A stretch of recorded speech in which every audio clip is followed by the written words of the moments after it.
Récemment, le télescope spatial James Webb a mis en lumière une galaxie ancienne et énigmatique, une découverte susceptible de transformer radicalement notre compréhension de la matière noire, ainsi que des mécanismes de formation des galaxies. Grâce à ces observations, le télescope a révélé l'existence d'une population stellaire dépassant en taille celle de notre propre Voie lactée, et datant de près de 11 milliards d'années. Cette galaxie massive qui contient des étoiles extrêmement anciennes, formées dans les premiers âges de l'univers, ne devrait théoriquement pas exister. Cette découverte remet en cause les modèles cosmologiques actuels, car à l'époque où cette galaxie a vu le jour, il n'y avait, selon ces modèles, pas assez de matière noire pour permettre une telle formation. Pendant 7 années, les chercheurs ont tenté d'étudier cette galaxie particulière. Ils ont consacré des heures innombrables à l'observer en utilisant les 2 télescopes les plus puissants sur Terre pour en déterminer l'âge. Cependant, la galaxie était trop diffuse et d'une teinte trop rouge pour pouvoir être mesurée depuis la terre ferme. Ce n'est qu'après avoir porté leurs observations dans l'espace et utilisé le télescope James Webb qu'ils ont pu confirmer la véritable nature de cette galaxie. Contrairement au télescope spatial Hubble, qui gravite autour de la Terre, le télescope James Webb orbite autour du Soleil à une distance d'1 600 000 km de notre planète. Cette position lui a permis d'offrir une vision plus nette de cette galaxie lointaine. Auparavant, les astronomes pensaient qu'au début du cosmos, les galaxies massives étaient extrêmement rares. Toutefois, des découvertes récentes viennent ébranler ces modèles théoriques. Des galaxies en sommeil d'une masse impressionnante ont été détectées dès 1 à 2 milliards d'années après le Big Bang, marquant les premiers instants de l'univers. La chercheuse qui a dirigé l'analyse spectrale des données de James Webb a déclaré que son équipe déployait tous les efforts possibles pour confirmer l'existence des galaxies les plus anciennes, profondément enfouies dans l'univers. Une fois cette existence établie, cela a repoussé les frontières de notre compréhension actuelle de la formation et de l'évolution des galaxies. La question qui émerge désormais est de savoir comment ces galaxies ont pu se former si rapidement dans l'univers primitif et quels mécanismes mystérieux ont pu provoquer l'arrêt soudain de la formation stellaire en leur sein, alors que le reste de l'univers poursuivait ce processus. La formation des galaxies est largement influencée par la distribution de la matière noire. Environ 84% de la matière dans l'univers est constituée d'une substance qui n'émet ni n'absorbe de lumière. Les astronomes désignent cette substance, invisible même par des moyens indirects, par le terme de matière noire. Celle-ci interagirait avec la matière visible, le rayonnement et la structure globale de l'univers, jouant ainsi un rôle fondamental dans son évolution. La découverte de galaxies exceptionnellement massives si tôt dans l'histoire cosmique remet en question notre modèle standard de cosmologie. En effet, les astronomes estiment qu'il aurait été impossible pour des structures de matière noire aussi vastes, nécessaires à la formation de ces galaxies, de se constituer dans un délai si bref. Les chercheurs nécessitent davantage de temps pour évaluer à quel point ces galaxies sont répandues et pour estimer leur masse. Toutefois, si de nouvelles galaxies similaires venaient à être découvertes, cela pourrait bouleverser nos connaissances sur la formation des galaxies, tout en affinant notre compréhension des propriétés de la matière noire. Les galaxies anciennes et énigmatiques ne sont pas le seul domaine où le télescope James Webb ait permis des avancées significatives. Les chercheurs suspectèrent depuis longtemps l'existence de trous noirs supermassifs dans l'univers primitif. Mais cette hypothèse n'a été confirmée que grâce aux capacités infrarouges du télescope. Ainsi, il a permis d'identifier un ancien trou noir au sein de la galaxie Sears 19, en train d'engloutir activement toute la matière à sa portée. Ce trou noir remonte à une époque où l'univers n'avait pas encore atteint les 600 millions d'années. Cela soulève un autre mystère.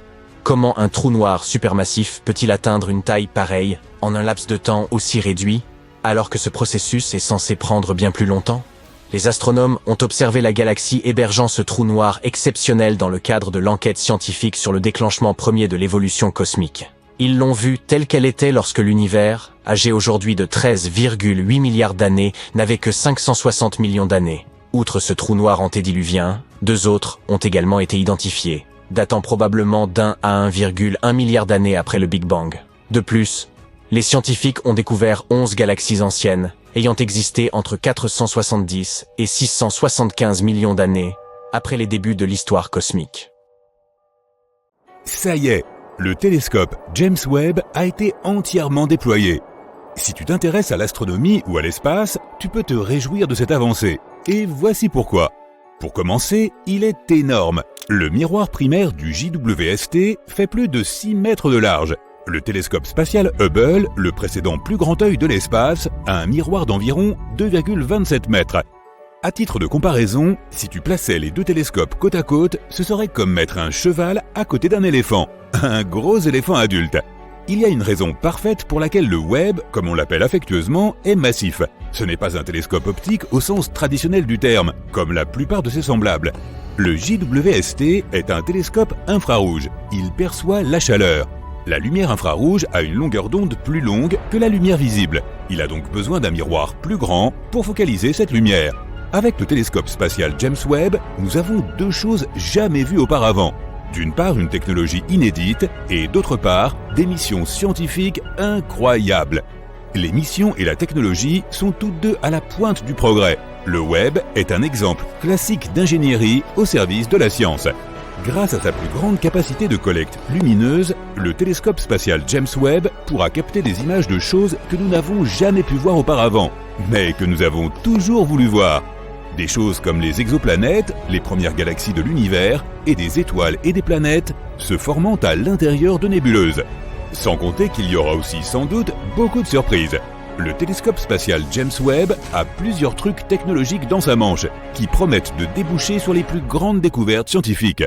Le Webb possède un coronographe, qui plus est, très spécial. Le coronographe est l'outil qui permettra de prendre les premières vraies photos d'exoplanètes. Le coronographe bloque la lumière vive et ponctuelle des étoiles dont nous savons déjà qu'elles ont des planètes en orbite autour d'elles. Sans le coronographe, la lumière de ces étoiles rendrait les choses trop brillantes pour voir les exoplanètes, qui sont des centaines de milliers de fois plus ternes que leur étoile. Mais avec le coronographe qui bloque la lumière des étoiles, les exoplanètes sont visibles. Et le coronographe du JWST peut bloquer la lumière d'une centaine d'étoiles en même temps. Nous pouvons nous attendre à un essaim d'exoplanètes. Cela nous amène au prochain gadget high-tech dont le JWST est équipé, un spectrographe sans fente. Habituellement, un spectrographe ordinaire a une fente pour permettre à un éclat de lumière d'entrer et d'être diffracté. La diffraction est la dispersion de la lumière pour révéler le spectre des longueurs d'onde qui la composent. Mais le travail du télescope spatial James Webb est si sensible qu'un éclat de lumière submergerait l'optique. Un spectrographe sans fente a donc été installé. La lumière des étoiles recueillie par le grand miroir est envoyée dans un câble en fibre optique pour n'envoyer qu'un seul point de lumière dans le spectroscope. Et c'est là que le grisme prend le relais. Sir Isaac Newton a utilisé un prisme pour découvrir le spectre de la lumière du Soleil, comme tu t'en souviens peut-être. Mais le Webb utilise un grisme. C'est un mot anglais fabriqué à partir de deux autres, Grated Prism, qui signifie prisme à grille. Cela signifie qu'il a de toutes petites rainures qui diffractent le point de lumière que le grand miroir envoie le long du câble en fibre optique et dans le spectrographe. La science qui consiste à lire un spectre de lumière s'appelle la spectroscopie. En analysant les spectres lumineux provenant des exoplanètes, le JWST déterminera quels gaz se trouvent dans l'atmosphère de celle-ci, ainsi que leur densité et même leur température. C'est une avancée incroyable dans nos connaissances. Nous serons capables de dire si une planète contient de l'oxygène ou de l'azote ou du méthane, voire d'autres gaz qui pourraient ou non indiquer que la planète est habitable. Une autre Terre peut-être. Actuellement, le JWST est stationné dans son emplacement permanent. Contrairement au télescope spatial Hubble qui tourne autour de la Terre, le télescope spatial James Webb tourne autour du Soleil. Il orbite autour du Soleil à l'un des points d'équilibre gravitationnel entre le système Terre-Soleil. Il reste simplement là, n'utilisant pas ou très peu de carburant pour maintenir sa position. Comme la Terre est en orbite autour du Soleil, le James Webb stationne à un endroit qui est aussi en orbite autour du Soleil. Il existe 5 points d'équilibre gravitationnel entre la Terre et le Soleil. On les appelle les points de Lagrange, du nom de leur découvreur, Joseph-Louis Lagrange, au XVIIIe siècle. Le Webb est stationné sur le point L2, le deuxième des 5 points de Lagrange, qui se trouve à 1,5 million de kilomètres dans l'espace, bien au-delà de la Lune. Tout cela pour observer un point de lumière infrarouge. Mais d'abord, les ingénieurs doivent trouver ou acquérir ce point de lumière. Pour obtenir un point de lumière infrarouge, les 18 miroirs hexagonaux ont dû être dépliés depuis leur position à l'intérieur de la fusée Ariane qui a envoyé le Webb dans l'espace. Une fois les miroirs dépliés, leurs positions doivent être ajustées avec une précision microscopique pour que les 18 miroirs produisent une seule image. Plusieurs moteurs minuscules sont fixés à chaque segment de miroir pour effectuer ces ajustements. Ces moteurs, qui doivent être activés individuellement, vont progressivement tirer les segments de miroir en forme de nid d'abeille pour les aligner. C'est une partie essentielle de la mission et il faut des mois pour la mener à bien.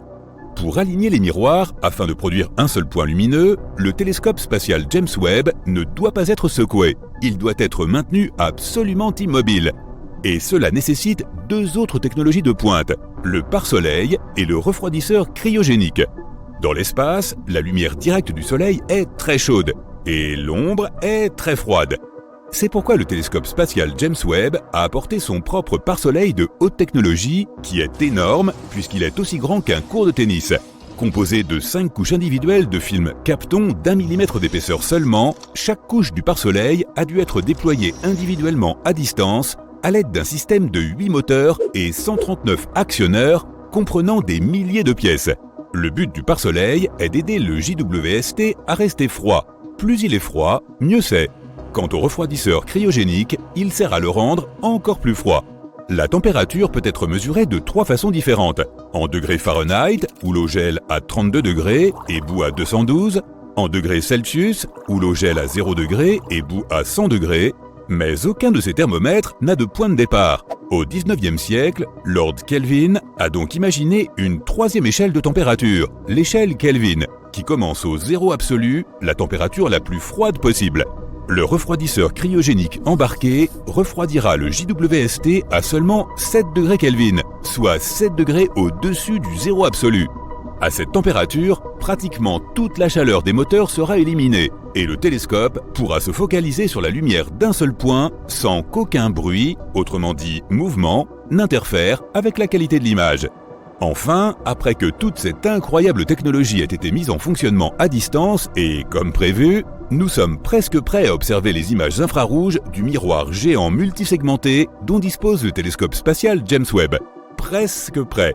Un télescope peut collecter toute la lumière qu'il veut, mais au final, il doit aussi être capable de détecter ce qu'il a collecté. Si la lumière n'est pas détectée, elle n'est pas vraiment observée. C'est là qu'interviennent les détecteurs infrarouges. Le Webb en possède 15. Ce matériau semi-conducteur spécialement fabriqué produit une légère charge électrique lorsqu'il est frappé par un photon de lumière infrarouge. Les détecteurs infrarouges du Webb peuvent produire une image haute définition d'1 million de pixels. Quelques-uns des détecteurs peuvent même produire une image de 4 millions de pixels. Ils doivent être suffisamment durables pour durer 10 à 20 ans, sans se déformer ou se corrompre, tout en travaillant à 7 degrés au-dessus du zéro absolu. À eux seuls, les détecteurs infrarouges du JWST sont une merveille d'ingénierie. Mais de quoi vont-ils prendre des photos ? On en vient aux missions du JWST. Elles sont aussi à la pointe du progrès. 70 des 280 premières observations cibles sont des exoplanètes. Y a-t-il une autre Terre ? Quelles exoplanètes semblent habitables ? Le télescope Webb fournira une analyse spectroscopique détaillée de l'atmosphère de milliers d'exoplanètes connues. Pour la première fois, nous verrons des images d'exoplanètes telles qu'elles apparaissent dans la lumière infrarouge. La cosmologie, l'étude de l'univers, est peut-être la mission principale du Webb. Les galaxies qui s'éloignent si vite que leur lumière est étirée dans l'infrarouge seront une cible de choix pour l'étude. Des centaines d'heures d'observation sont nécessaires pour recueillir la faible lumière infrarouge de ces premières galaxies formées après le Big Bang. Le JWST nous donnera une image de ce à quoi ressemblait l'univers naissant. Les astronomes apprendront de nouvelles informations sur l'énergie noire, qui est à l'origine de l'expansion de l'univers, et sur le rôle que jouent peut-être les trous noirs dans la formation des galaxies. La formation d'étoiles dans la Voie lactée et les galaxies proches fait aussi partie des missions du Webb. En donnant une image à des centaines de systèmes solaires se formant autour d'étoiles naissantes, les astronomes établiront une histoire précise du développement des systèmes solaires. Désormais, les faits remplaceront la théorie et un grand pas en avant sera fait dans notre compréhension de l'espace. Le télescope spatial James Webb est un projet audacieux qui marquera un jalon important dans l'histoire de la science. As-tu déjà entendu parler de l'étoile en diamant dont la valeur surpasse celle de toutes les richesses de la Terre, ou de ces étoiles scintillantes dont la surface est faite de fer solide ? Jetons un coup d'œil à ces étranges astres et essayons de percer leur mystère. Il y a une étoile dans la constellation du Centaure que l'on a surnommée Lucy in the Sky with Diamonds. Oui, c'est bien le titre d'une chanson des Beatles. On a découvert que cette étoile contenait un diamant massif en son cœur. Mais tu te demandes peut-être quelle est la taille réelle de ce diamant. Eh bien, on l'estime à environ 10 milliards de billions de carats. Un 1 suivi de 34 zéros. Pour mettre cela en perspective, le diamant Hope, l'un des plus gros diamants sur Terre, ne fait que 45,5 carats. Peux-tu imaginer la taille de la bague que tu pourrais fabriquer avec ce diamant stellaire? Et il a à peu près la même masse que notre Soleil. Mais ne t'emballe pas trop vite à l'idée de posséder ce diamant. Même si tu étais Jeff Bezos, tu ne pourrais pas te l'offrir. Selon Ronald Winston, PDG de la société Harry Winston, la taille de ce diamant risquerait de faire chuter les cours du marché. Tu devras donc te contenter d'une bague de fiançailles beaucoup plus petite. Une chose intéressante à propos de Lucy in the Sky with Diamonds est qu'elle est incroyablement dense. Sa masse est celle du Soleil, mais à l'intérieur d'un diamètre équivalent à 1/3 de celui de la Terre. Comme si tu essayais de faire entrer un éléphant dans une boîte à chaussures. Et pourtant, malgré cette taille imposante, elle est relativement froide, avec une température centrale d'environ 6649 degrés Celsius seulement. En comparaison, la température centrale de notre Soleil est d'environ 15 millions de degrés. Depuis la découverte de Lucy in the Sky with Diamonds, on a trouvé plusieurs autres étoiles cristallisées, dont certaines ont un cœur de diamant de la taille de la Terre. Cela prouve bien que l'univers est plein de surprises, et qu'on ne sait jamais quel genre de trésor on découvrira dans la vaste étendue de l'espace. Nous avons trouvé d'autres curieuses étoiles. Il y a beaucoup de choses étranges et inexpliquées dans l'espace. Prenons l'exemple de Vega. Vega, qu'on appelle aussi Alpha Lyrae, est une étoile située dans la constellation de la Lyre.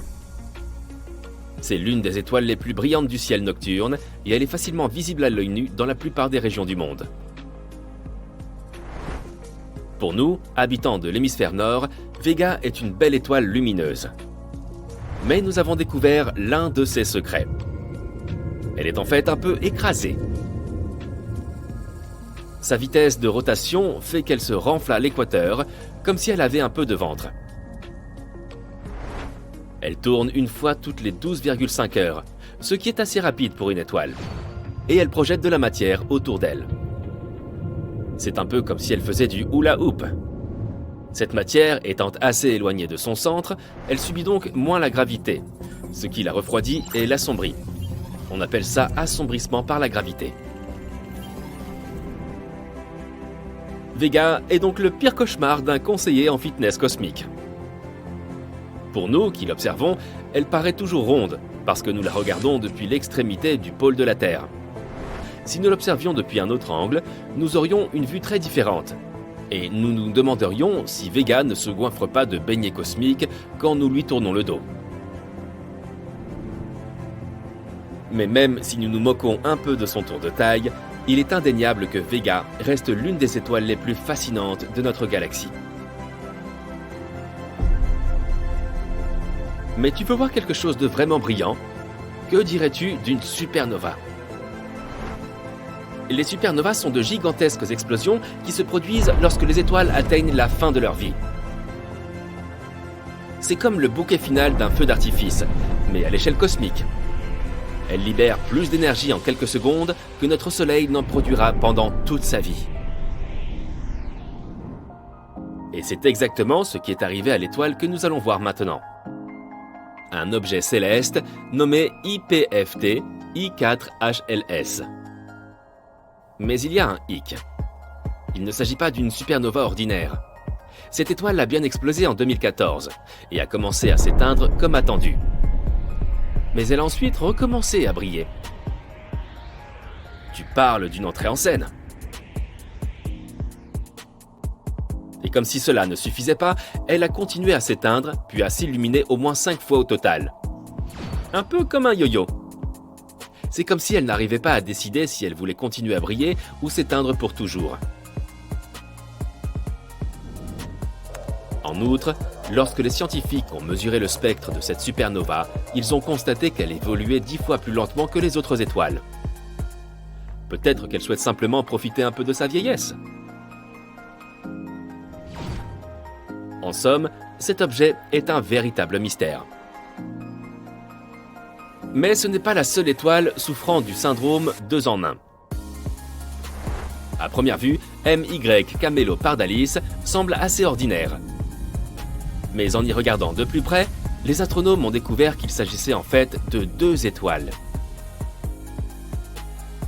Elles tournent l'une autour de l'autre à plus de 950 000 km/h. Il s'agit d'un système stellaire binaire à contact, ce qui signifie que les étoiles sont si proches l'une de l'autre qu'elles partagent une enveloppe commune. En d'autres termes, elles sont si proches qu'elles se bécotent, littéralement. Ces Roméo et Juliette célestes sont l'une des étoiles binaires les plus massives que l'on connaisse. Elles pèsent respectivement 32 et 38 masses solaires.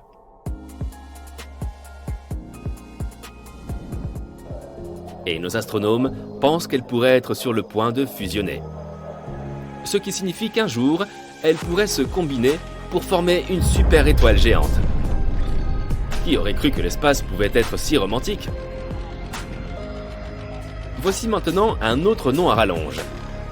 HD 140283, l'étoile Mathusalem. Ce petit bonhomme dans la constellation de la Balance existe depuis un bout de temps. Et par un bout de temps, je veux dire très très longtemps. En fait, les scientifiques pensaient qu'elle était plus vieille que l'univers lui-même. Imagine un peu si c'était vrai. Mais ils ont fini par découvrir qu'elle avait environ 14 milliards d'années, soit le même âge que notre univers. C'est quand même assez impressionnant. Elle est si vieille qu'elle se souvient de l'époque où la Voie lactée n'était qu'une petite galaxie. Malgré tout, elle a encore un peu de vie en elle. Elle commence tout juste à se transformer en géante rouge, ce qui est un peu comme lorsque tu atteins la trentaine. Elle vieillit donc assez bien. Mais si toutes ces choses restent plus ou moins compréhensibles, que dire de cette étoile que les astronomes ont surnommée WTF, ou qu'est-ce que c'est que ce truc ? On l'appelle aujourd'hui l'étoile de Tabi. Elle a aussi un nom plus scientifique, mais il est un peu long. Ce qui est vraiment bizarre chez elle, c'est sa luminosité irrégulière. Pour une raison inconnue, elle ne brille pas comme une étoile normale. Elle clignote, comme quand on allume et éteint une lampe de poche. Et il ne s'agit pas d'une petite baisse de luminosité, mais d'une chute de 22%. Ce n'est donc pas parce qu'un objet viendrait la cacher de temps à autre. Les scientifiques ont toutes sortes de théories sur ce comportement étrange. Des comètes, de la poussière, une mégastructure extraterrestre. Oui, mais avant que ton imagination ne s'emballe, il est important de noter que l'explication la plus probable est celle de la poussière. L'étoile serait entourée d'une espèce de nuage de poussière qui nous empêcherait parfois de la voir nettement. Mais cette explication n'est pas encore confirmée à 100%. Et il reste encore beaucoup de mystères autour de l'étoile de Tabi. Une chose est sûre, elle est peut-être un peu bizarre, mais c'est ce qui la rend si fascinante. Et voilà, mon ami. Nous restons émerveillés par l'incroyable diversité et par l'étrangeté du cosmos. Il y a encore tant de choses à découvrir, alors continuons à explorer l'univers à la recherche de ces fabuleux trésors.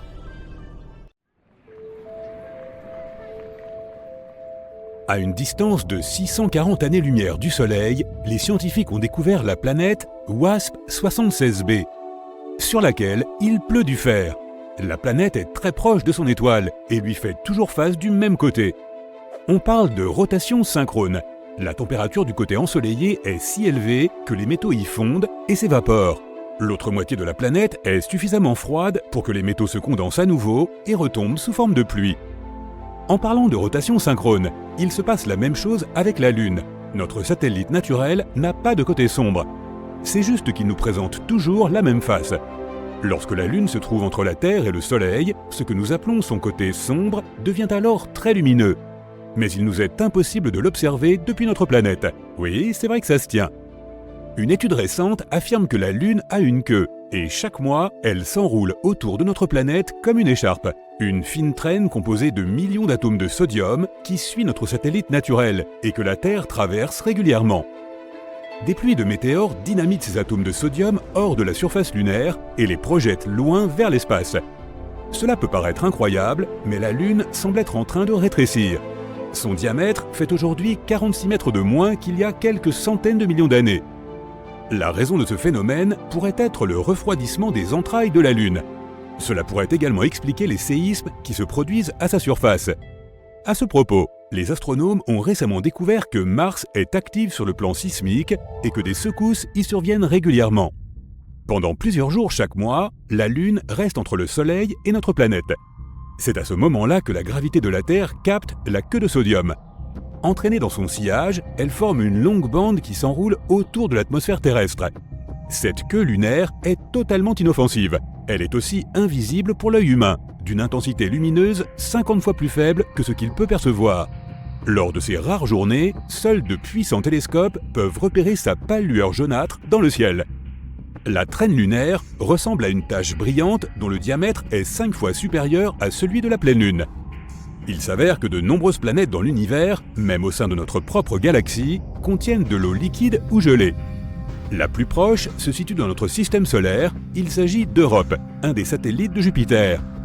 Les scientifiques sont presque sûrs que sous sa surface gelée se trouve un véritable océan d'eau liquide. Mais il est encore trop tôt pour s'emballer concernant l'existence possible d'une forme de vie sur ces planètes. L'eau liquide n'est qu'un des nombreux éléments devant être réunis pour que la vie telle que nous la connaissons puisse apparaître. Une étoile de la galaxie GSN 069 est en passe de se transformer en une planète de la taille de Jupiter au cours du prochain trillion d'années. Cela pourrait arriver en raison de contacts réguliers entre l'étoile et un trou noir. Les astronomes ont d'abord remarqué des éclats de rayons X inhabituels et étrangement lumineux se déclenchant toutes les 9 heures. Après avoir suffisamment étudié le phénomène, les scientifiques ont réalisé qu'il s'agissait d'une étoile en orbite autour d'un trou noir. Les éclats lumineux n'étaient autres que la matière à sa surface en train d'être aspirée par le trou noir. Il s'est avéré qu'en plusieurs millions d'années, le trou noir avait déjà transformé la géante rouge en naine blanche, et le processus n'est pas près de s'arrêter. Les astronomes ont trouvé quelques traces de phosphine dans l'atmosphère de Vénus. Sur notre planète, ce gaz incolore et inflammable se trouve souvent là où vivent des microbes. Pas étonnant qu'une nouvelle théorie suggère qu'il pourrait y avoir de la vie sur Vénus. Cependant, même s'il y avait de la vie sur celle qu'on surnomme parfois l'étoile du berger en Occident, elle n'aurait pu apparaître que dans son atmosphère. Aucun organisme vivant n'est a priori capable de survivre à l'environnement extrême de la planète. La surface de Vénus est extrêmement sèche et ne comporte pas d'eau liquide. La pression y est 90 fois supérieure à celle qui s'exerce sur Terre. Les températures dépassent souvent les 480 degrés Celsius, ce qui est assez chaud pour faire fondre certains métaux. Pas très engageant comme projet de vacances. En revanche, à des millions d'années-lumière de nous, il existe un nuage spatial flottant entièrement composé d'eau. Il en contient tellement qu'il pourrait remplir tous nos océans 140 trillions de fois, soit juste un tout petit peu plus que ce qu'il nous faut. L'origine de l'eau sur Terre est une mystérieuse énigme. La théorie la plus répandue explique que nous devons sa présence aux comètes et astéroïdes glacés qui ont laissé derrière eux de gigantesques cratères, mais également la précieuse substance liquide qui nous a permis de nous développer. Mais dans l'espace, il y a énormément de matière organique, et dans des conditions spécifiques, celle-ci pourrait produire une quantité d'eau suffisante pour remplir nos océans des milliers de fois consécutives. Des chercheurs ont conduit une expérience qui consistait à faire chauffer cette matière organique. Au cours de cette recherche, ils auraient réussi à obtenir de l'eau claire et du pétrole. Si ce résultat est confirmé, cela pourrait signifier que le pétrole provient non seulement des restes fossilisés d'êtres vivants, mais encore qu'il a pu arriver depuis l'espace. Il pourrait bien y avoir environ 6 milliards de planètes semblables à la Terre, rien que dans la Voie lactée. Les dernières données ont montré qu'une étoile semblable au Soleil sur 5 peut avoir au moins une planète dans sa zone habitable. Et attention, pas n'importe quelle planète.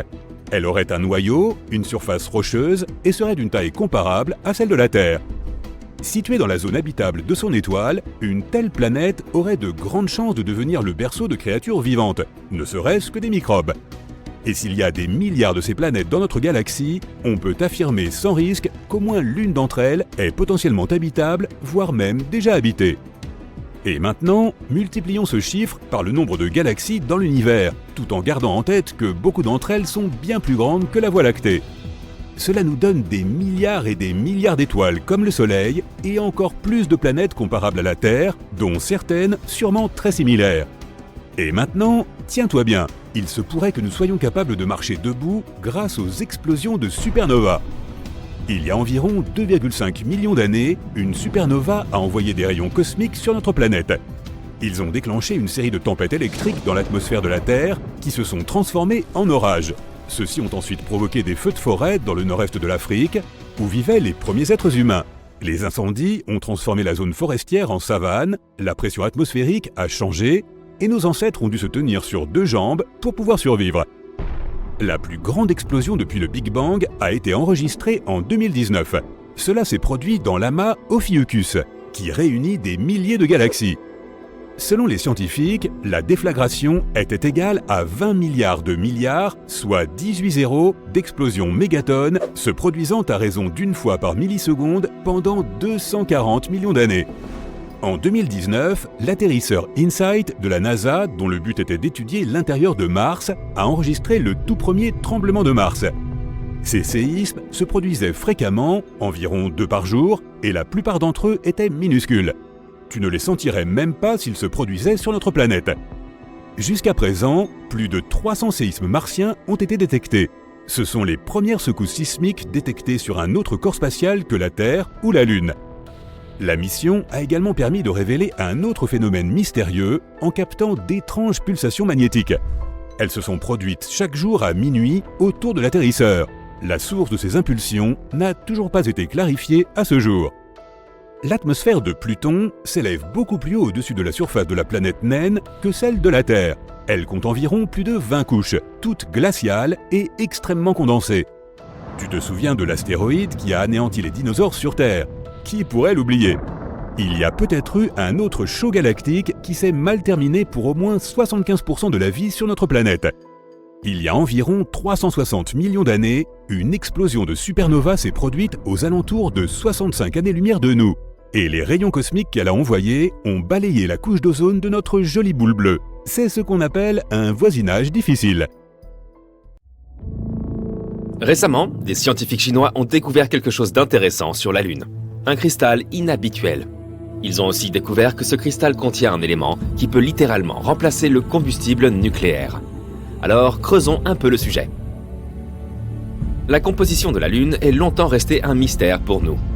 Un demi-siècle s'est déjà écoulé depuis la mission Apollo 11. Malheureusement, nous n'avons pas beaucoup voyagé sur la Lune depuis. Et il n'est donc pas surprenant qu'il ne soit pas si facile pour nous de l'étudier. Mais récemment, une percée a été réalisée dans ce domaine.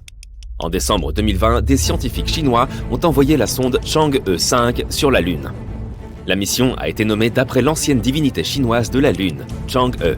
Plutôt poétique, n'est-ce pas? Quoi qu'il en soit, la sonde s'est rendue sur la face la plus proche de la Lune. Elle a passé plusieurs jours à creuser la surface et les roches, puis elle est revenue sur Terre. Au total, elle a collecté environ 2 kilos de diverses roches lunaires, comprenant du basalte, de la lave solidifiée et d'autres. Cela ne semble peut-être pas très impressionnant, mais c'est en fait une mini-percée. Après tout, on n'a plus récolté d'échantillons lunaires depuis 1976. Or, ces échantillons sont très importants pour apprendre l'histoire de notre monde. On s'est battu pendant des années pour découvrir, par exemple, comment la Lune est née. Il y avait beaucoup de théories, mais on n'arrivait toujours pas à trouver de preuves solides pour aucune d'entre elles. Mais grâce aux dernières missions et à certaines simulations informatiques, les scientifiques ont enfin découvert la vérité. La Lune est née lorsqu'une planète quelconque s'est écrasée sur notre Terre il y a plusieurs millions d'années. Cette planète naine était légèrement plus petite que Mars. Des fragments de la Terre sont partis dans l'espace, mais certains sont restés dans notre orbite. Puis ils se sont collés ensemble et ont formé la Lune. Cela semble effrayant, mais en réalité, la naissance de la Lune est la meilleure chose qui soit arrivée à notre planète. Sans ce magnifique satellite, tous nos océans seraient encore de petites flaques d'eau. La vie ne serait pas du tout apparue sur Terre. C'est donc déjà une découverte incroyable en soi. Mais ce n'est pas tout. En étudiant les roches collectées, les scientifiques de l'Institut de recherche de Pékin ont découvert quelque chose d'inhabituel. Un cristal lunaire rare. Ça a l'air plutôt banal, n'est-ce pas? Juste un minuscule monocristal et transparent de l'épaisseur d'un cheveu humain. On avait fait de telles trouvailles sur la Lune auparavant. Ces cristaux se sont formés à la suite d'une activité volcanique, tout comme certains grenats sur la Terre. Car l'endroit où ils ont découvert ces cristaux a aussi connu des éruptions volcaniques. Il y a 1,2 milliard d'années. Cela signifie que ce petit cristal a plus d'1 milliard d'années. Mais ce n'est pas la chose la plus importante. Ce qui importe vraiment, c'est que ce cristal est fait d'un matériau unique, qu'on n'avait jamais vu auparavant. Des chercheurs de l'Association minéralogique internationale ont confirmé qu'une telle composition ne peut être trouvée nulle part sur Terre. Le cristal a été nommé Changezit Y, encore une fois d'après la même divinité chinoise de la Lune. Et c'est un autre exploit. C'est le 6e minéral précédemment inconnu que nous avons trouvé sur la Lune, et le tout premier trouvé par la Chine. Elle est maintenant devenue le 3e pays au monde à faire une telle découverte lunaire. Cependant, ce minuscule cristal n'est pas la seule chose remarquable qu'ils ont trouvée. Après avoir étudié ce joyau et environ 140 000 autres particules lunaires, les scientifiques ont découvert autre chose. Ils ont trouvé de l'hélium 3. Pourquoi est-ce important? Parce que c'est l'un des éléments qui alimentent le Soleil et les autres étoiles de notre univers. On a tendance à dire des choses comme éteindre le Soleil brûle, et ainsi de suite. Et c'est l'une des raisons pour lesquelles de nombreuses personnes pensent réellement que le Soleil est une énorme boule de feu. Mais ce n'est pas le cas. Sa combustion est en fait un processus complètement différent, qui s'appelle fusion nucléaire. Le processus en lui-même est assez simple. Pendant cette réaction, l'hydrogène de l'étoile se transforme en hélium. Mais ce processus simple est en fait l'une des réactions les plus violentes et les plus puissantes de l'univers. Il y a un véritable bouillon de particules à l'intérieur du Soleil. Les noyaux d'hydrogène qui s'y agitent en tous sens se repoussent constamment les uns les autres car ils sont tous chargés positivement. Et ils pourraient continuer à le faire sans déranger personne, s'il n'y avait pas les étoiles. Les étoiles sont un peu espiègles. Leur gravité est si forte qu'elles attrapent des milliards de ces petits atomes et les serrent les uns contre les autres. En se combinant les uns les autres, ces atomes créent de nouveaux éléments lourds, comme l'hélium mentionné. Et lorsque cela se produit, ils projettent beaucoup d'énergie dans l'espace. C'est ainsi que le Soleil brûle. En même temps, il répand une quantité d'énergie que nous ne pouvons même pas imaginer.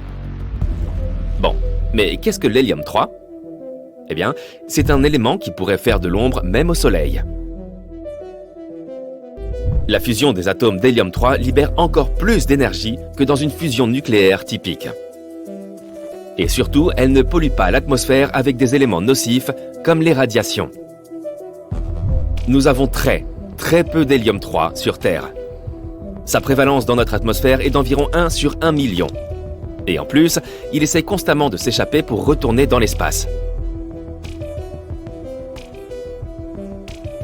Cependant, les scientifiques ont récemment découvert qu'il y a un endroit qui contient beaucoup de cet élément. Oui, tu l'as deviné, c'est la Lune. On pense qu'il y a plus d'hélium 3 sur la Lune que sur la Terre à cause des vents solaires. Le Soleil a bombardé la Lune d'hélium 3 pendant des milliards d'années. Si bien qu'aujourd'hui, il y en a partout. Ce n'est pas si impressionnant si on la compare à Jupiter ou Saturne, par exemple. Mais n'oublie pas la quantité d'énergie qu'il peut libérer. Il faut savoir qu'avec seulement 25 tonnes d'hélium 3, il serait possible de fournir de l'énergie aux États-Unis pendant une année entière. Or, il y en a environ 350 000 tonnes sur Terre, et plus d'1 million de tonnes sur la Lune. Ces seules sources pourraient subvenir aux besoins de l'ensemble des États-Unis pendant des milliers d'années. Donc, en gros, à l'avenir, l'hélium 3 pourrait devenir une nouvelle source de combustible. Et il surpasse le combustible nucléaire dans pratiquement tous les domaines. L'hélium 3 ne laisse pas de déchets ni de radiations nocifs. Il est plus puissant et pas si dangereux. En d'autres termes, cette énergie écologique et efficace pourrait être une révolution pour notre planète. Mais alors, qu'est-ce qu'on attend ? Il y a un petit hic. Malheureusement, on n'a encore rien trouvé d'aussi puissant et chaud que les étoiles. Or, pour utiliser l'hélium-3, on a besoin de température et de pression démentes. Il nous faut un réacteur thermonucléaire, et on n'a aucune idée de comment le construire pour l'instant. Et même si on pouvait le chauffer à de telles températures et obtenir la pression nécessaire, on ne sait toujours pas vraiment comment manipuler l'hélium-3 correctement. Par conséquent, même si on a une quantité infinie d'hélium-3, on ne pourra toujours pas l'utiliser. Mais il y a un élément potentiel derrière l'hélium-3, que plusieurs pays ont déjà commencé une course aux ressources lunaires. Et maintenant que Chang'e 5 a découvert un nouveau gisement d'hélium-3 sur la face la plus proche de la Lune, cette course pourrait devenir mondiale. Par exemple, la Chine prévoit déjà une nouvelle mission lunaire en 2024, Chang'e 6. Pendant cette mission, les Chinois veulent collecter les premiers échantillons de la face cachée de la Lune. Comme tu peux le voir, trouver ce cristal lunaire était très important pour nous. Ces cristaux peuvent nous aider à trouver de nouvelles façons de créer de l'hélium-3. Et si on y parvient, l'humanité entrera dans une nouvelle ère. Mais pour y parvenir, on doit encore résoudre un certain nombre de problèmes. Comment livrer un tas de ces cristaux lunaires sur Terre? Comment leur faire produire de l'énergie? Et ainsi de suite. Espérons qu'à l'avenir, ces problèmes seront résolus et qu'on trouvera un moyen de produire une énergie propre, sûre et illimitée.